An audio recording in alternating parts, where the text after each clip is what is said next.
welcome to Africa Energy Forum 2017 edition in Copenhagen in association with EnergyNet and Injarati. We're here this morning with the Secretary General of the West African Power Pool, Mr. Sengui. Monsieur Sengui, bonjour, bonne arrivée à EIF, merci d'avoir fait le déplacement. Merci. Nous sommes là ce matin, nous voudrons en fait, en tant que premier représentant de l'association en Afrique de l'Ouest, nous voulions en fait prendre vos impressions sur l'événement et surtout vous demander, en fait, ma première question serait donc de savoir si, en tant que premier répondant de ce groupe, si vous voyez en fait plus d'accent, si vous avez vu en fait plus d'accent sur le fait, on parle de distribution et de transmission au niveau de l'Afrique de l'Ouest. Quels sont en fait, en tant que secrétaire général, les accents en fait, les endroits où vous voulez en fait, où vous pensez que vous voyez en fait un progrès et où on doit mettre plus d'accent? Merci madame. Je voudrais d'abord vous remercier de nous avoir conviés à cette importante rencontre et surtout de nous avoir donné l'occasion de nous adresser à des bailleurs de fonds et à des gens qui sont intéressés par le développement de l'énergie électrique en Afrique, surtout dans notre sous-région, l'Afrique de l'Ouest. Alors, je voudrais vous dire que le West African Power Pool, le WAP, a été créé dans le but ultime de mettre en place un marché de l'énergie électrique dans notre sous-région, l'Afrique de l'Ouest. Et ce marché se met en place d'abord par la construction d'infrastructures et aussi par, bien sûr, la création du cadre institutionnel qui permettra de commercer, de faire ce marché. Et la construction d'infrastructures, c'est d'abord donc mettre en œuvre les sources, les potentiels de production d'énergie qu'il y a dans la sous-région et aussi et surtout construire les lignes d'interconnexion, donc les lignes de transport d'énergie électrique pour nous permettre donc de faire circuler l'énergie dans le sens nécessaire à satisfaire les besoins des populations de la région. Dans ce sens-là, le West African Power Pool a un programme, un master plan pour faire ces interconnexions et faire ces unités de production.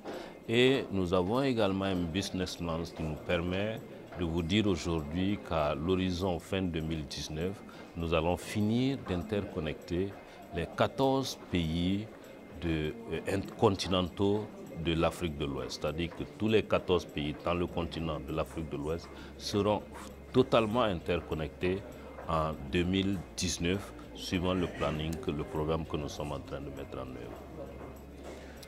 Parfait, merci beaucoup. Et donc en fait, on sait que allant dans ce sens, on a les compagnies d'État de la sous-région qui nous ont mentionné en fait un problème dont ils font face tous, qui est le problème des coûts qui ne reflètent pas effectivement les tarifs qui ne reflètent pas en fait les coûts. Qu'est-ce que vous en pensez? Oui, c'est très juste et je dois dire que ce problème aussi est une préoccupation pour le WAP. Le WAP qui en fait est une association des sociétés d'électricité de la sous-région. Et donc nos membres sont les sociétés d'électricité. Et en voulant faire le marché, ça veut dire qu'il y a des vendeurs, mais il y a aussi des acheteurs. Et les acheteurs sont ceux-là qui collectent l'argent du système, lequel argent doit être suffisant pour rémunérer les producteurs, mais également les sociétés d'électricité qui vont transiter cette énergie des producteurs vers les distributeurs.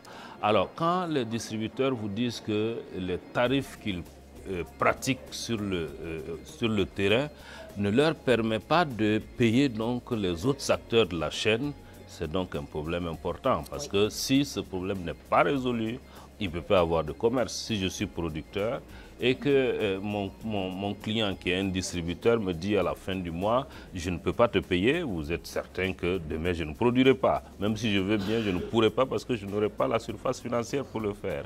Donc ceci est principalement une des causes importantes de cela et donc le fait que les tarifs pratiqués sur le terrain généralement sont des tarifs plutôt politiques, voilà, qui ne tiennent pas compte des coûts réels. Donc il est nécessaire, si nous voulons vraiment atteindre notre objectif ultime de faire un marché qui est fonctionnel, il est nécessaire que les tarifs reflètent les coûts pour permettre à tout le monde d'être rémunéré, ce qui permettra d'attirer les investisseurs privés qui sont absolument nécessaires pour que le système électrique puisse fonctionner en Afrique. Et est-ce que dans ce sens, en fait, juste une question intermédiaire, est-ce que dans ce sens, la WAP ou le WAP a quelque chose en place, en fait, parce que si je viens sur le marché et que je veux être actif, je veux un profit. Est-ce que le WAP a quelque chose en place pour remédier à cela? Oui, bien sûr, parce que pour d'abord venir, il faudra que vous soyez sûr que vous aurez un profit. Et nous sommes donc l'entité qui va gérer, qui est en train de mettre en œuvre les différentes infrastructures, mais qui va gérer aussi le marché. Il faut que nous puissions vous assurer que vous allez pouvoir commercer. D'abord, on vous met à la disposition les infrastructures, mais aussi que vous allez pouvoir recouvrer l'argent que vous allez mettre dedans.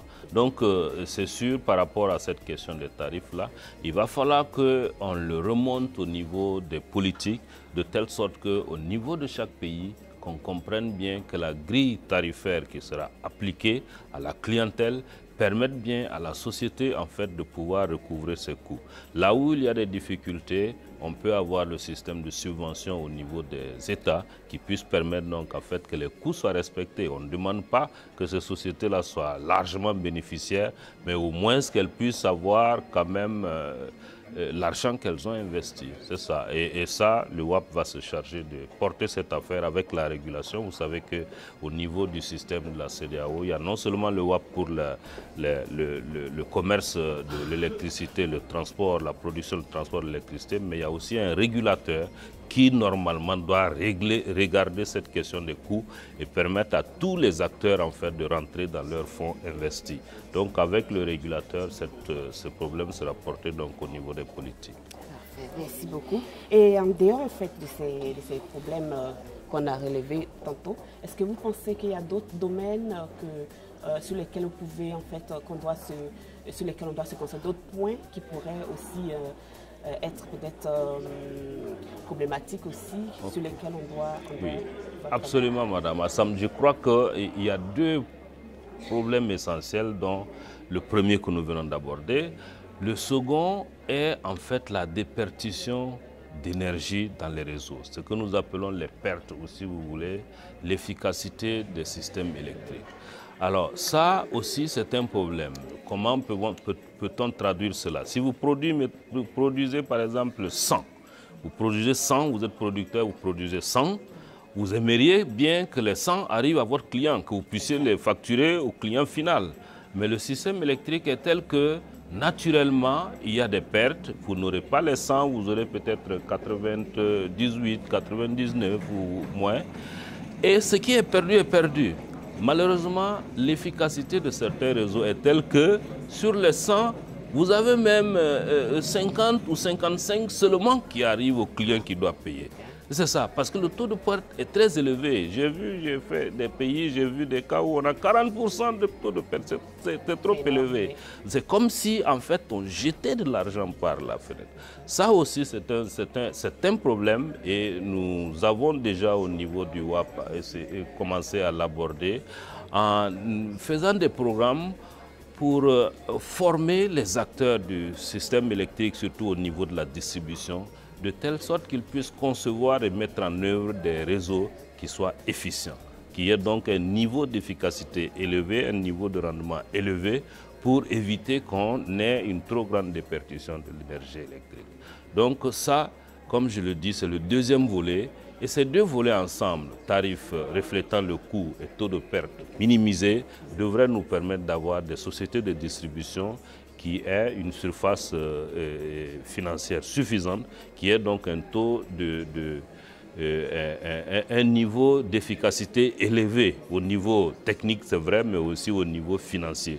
Je dois ajouter qu'un deuxième pendant de ce deuxième aspect, c'est les recouvrements des revenus. Quand nous vendons, les sociétés vendent de l'énergie, parfois, juste pour des problèmes de facturation, hein, même ce qui est facturé n'est pas recouvré parce qu'il y a des mauvais payeurs, parce qu'il y a aussi des vols d'électricité et tout ça, ça n'améliore pas la situation. Et c'est ça qui fait que finalement, ces sociétés ont des difficultés financières et nous entendons pouvoir donc aider ces sociétés-là en développant des programmes parce que ces sociétés de distribution sont très importantes dans le système. C'est elles qui vont recouvrer l'argent qui va permettre de rémunérer tout le monde. Donc avec tout cela, nous espérons bien sûr pouvoir améliorer l'efficacité de notre système électrique.